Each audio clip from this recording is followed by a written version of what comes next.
Who are you?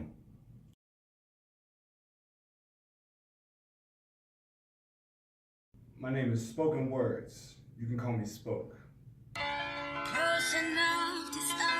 It beats music.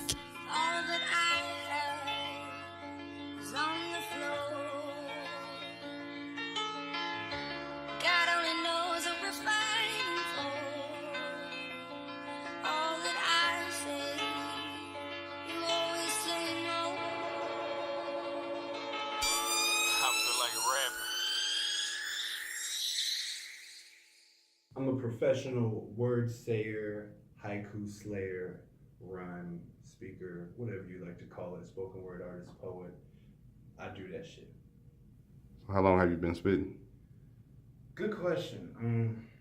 I mean, really since I came out the womb, but starting to write it down, third grade. Really. So What made you start writing? um I struggled I always struggled to communicate, but I used to have really bad anger issues. I used to be impulsive. So I just decided one day that I was gonna write how I feel.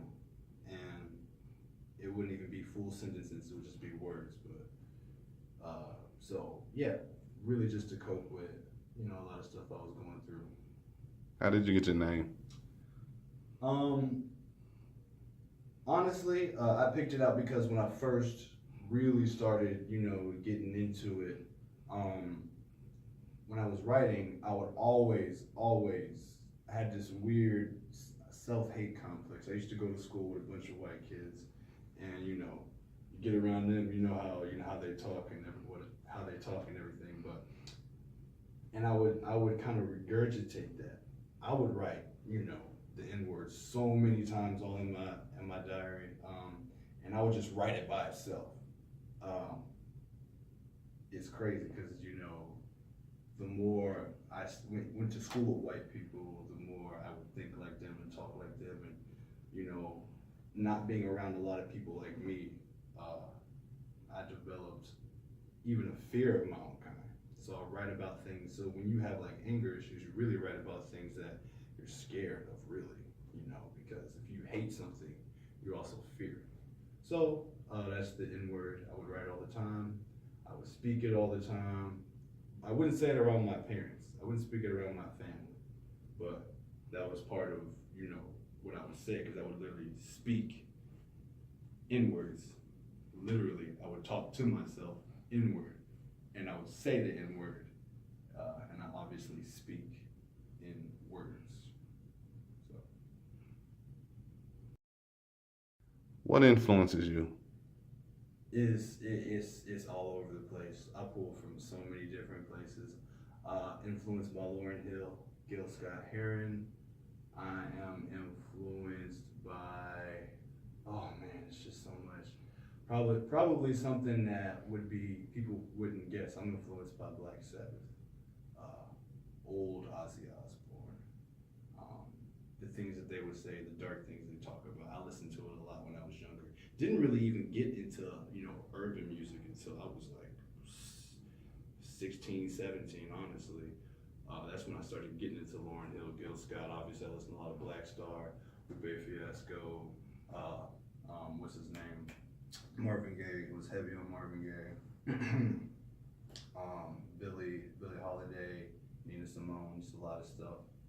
I could go on and on, but yeah. How would you describe your poetry style? That's a good question. I think I would compare it to when Jimi Hendrix played the Star Spangled Banner, because the way he did it, he was really shredding the guitar, and it was very hard. It was very vibrant. It was different because it was more so of a ferocious kind of way that he went about it, how he played the riffs and everything. So I'd say that's kind of it. Like I like to get to the point. I like to put it out there. I like for people to just see it raw, but I still know how to deliver it. So very expressive. I say things that most people think, at least most people that look like me think, and they might not say it because they're not willing to take the ass whooping for it. So that's my style, like that, I'd say. Has there ever been a time in your writing or in the time that you've been writing that you got frustrated with it, tired of it, or didn't do it anymore? Yeah. Oh yeah. When and why? I'd probably say, um, when I was a seventh grader, from then till about my sophomore year in high school, I completely threw all my poetry away. I had a binder; it was full of it. Luckily, I had about half of it memorized. But I threw it all away. I was done with poetry.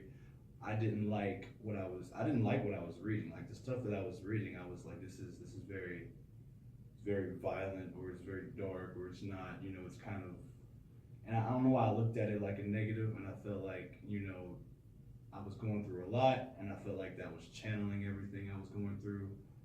Looking back, I wish I didn't do it, of course. So now I gotta kind of rebuild all that. But I got a lot of it memorized. I looked at what it was, and it was just a very strenuous time, and I felt like that was holding me back. Obviously not, because as an artist, that's like the worst thing you can do, because that's still part of you, and I still carry it with me. I still carry all that I wrote about with me. Maybe not physically, but spiritually. So yeah, I look at that time, man. It was an interesting time for me in my life, just figuring out what I wanted to do as an artist and who I was, and a lot of the stuff I was going through.